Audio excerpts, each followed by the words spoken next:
in How Do Soldiers Avoid Shooting Their Own Troops? Introduction. Friendly fire, the harsh reality of the battlefield.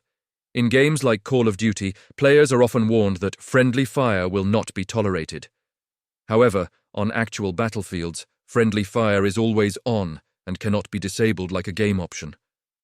This is a serious issue, as evidenced by incidents like the American aircraft shot down by friendly fire over the Red Sea mentioned in the video. Friendly fire incidents do not just cause personnel and equipment losses, but also leave deep psychological trauma for the soldiers involved. Military psychology research shows that those who accidentally harm their comrades often face more severe PTSD, post-traumatic stress disorder, compared to regular combat participants. This consequence can reduce morale and combat effectiveness of entire units for extended periods. Method 1. Target identification and specialized training. The most basic measure to avoid friendly fire is training soldiers to clearly distinguish between friend and foe. Military forces use various methods such as documentary films and images of enemy equipment for soldiers to memorize. Another effective approach involves opposing force units, OPFOR, equipped and disguised like enemies, to create realistic training environments.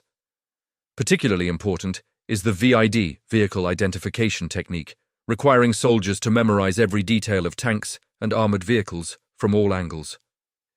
They must know how to count tracks, identify thermal hotspot positions, and recognize the distinctive shapes of each vehicle type. This helps avoid deadly mistakes when there are similarities between friendly and enemy vehicles.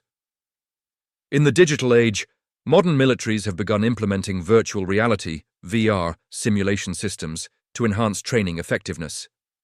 Research from West Point Military Academy shows that soldiers trained through VR have 40% higher accuracy in vehicle identification compared to traditional methods. VR simulations allow for countless combat scenarios with various lighting conditions, weather, and terrain, without the expenses of actual field exercises. Method 2. Night identification and code systems. Night combat creates special challenges in identifying teammates. Military forces use infrared reflection devices, IR strobes, flags, attached to helmets or uniforms. These devices emit infrared signals, visible only through night vision devices, NVDs, helping comrades identify each other without being detected by enemies, if the enemy lacks NVDs.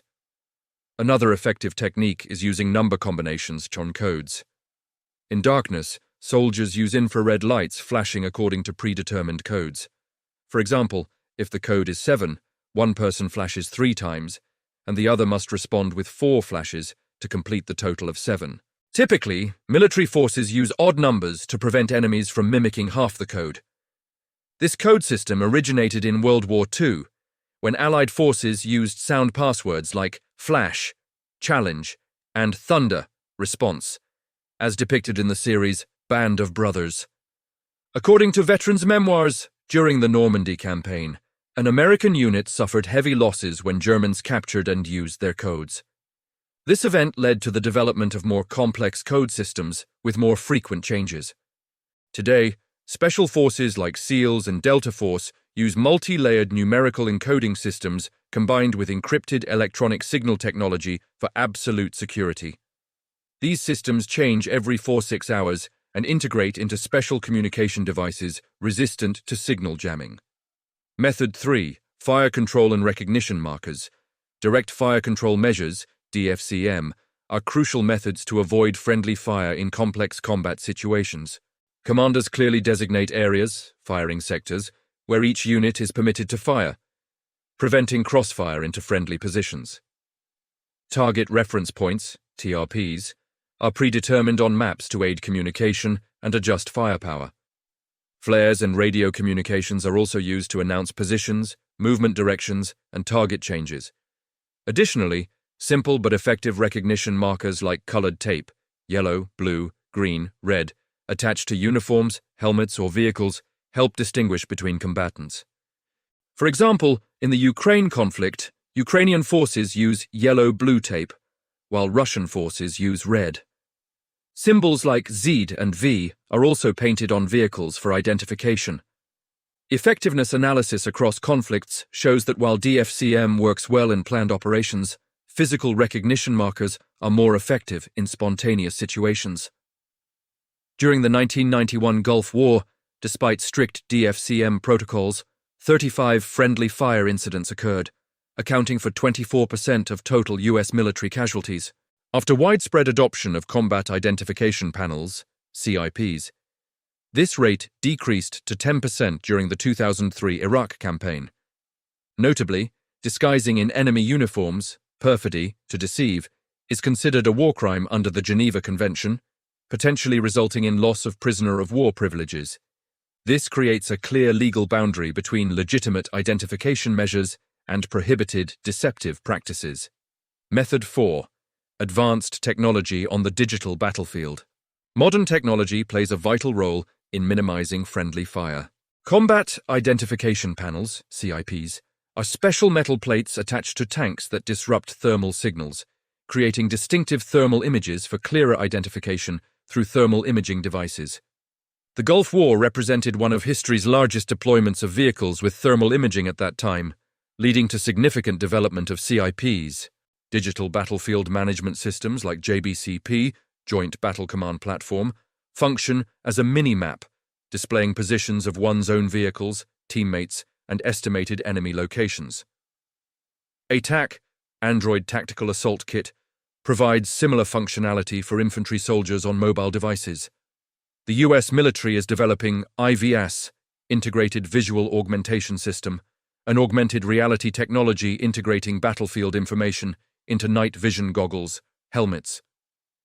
For aircraft, Mode 5 IFF transponder, identification friend or foe, is the NATO standard for aircraft interrogation response systems. When questioned, Allied aircraft automatically respond with authentication codes, while enemy aircraft won't respond or will respond incorrectly. Similarly, IFF antennas mounted on missiles ensure they don't target friendly aircraft. Notably, these systems aren't perfect and face cybersecurity challenges. The future of this technology is moving toward AI integration for automatic target identification and discrimination. The U.S. Army's Atlas, Advanced Targeting and Lethality Automated System, project is developing systems capable of analyzing images and distinguishing between civilians, allies, and enemies in real time, minimizing both civilian casualties and friendly fire. Conclusion: multiple protective layers and the future of battlefield safety. Avoiding friendly fire requires multiple layers of preventive measures, from basic training to advanced technology. No solution is perfect, so military forces must combine various approaches to minimize risk. However, even with all these measures, friendly fire can still occur due to battlefield chaos and pressure. Future development focuses on automated systems with artificial intelligence, playing an increasingly significant role. Smart weapon systems are being developed with more sophisticated target identification capabilities, combining data from multiple sources to make precise decisions.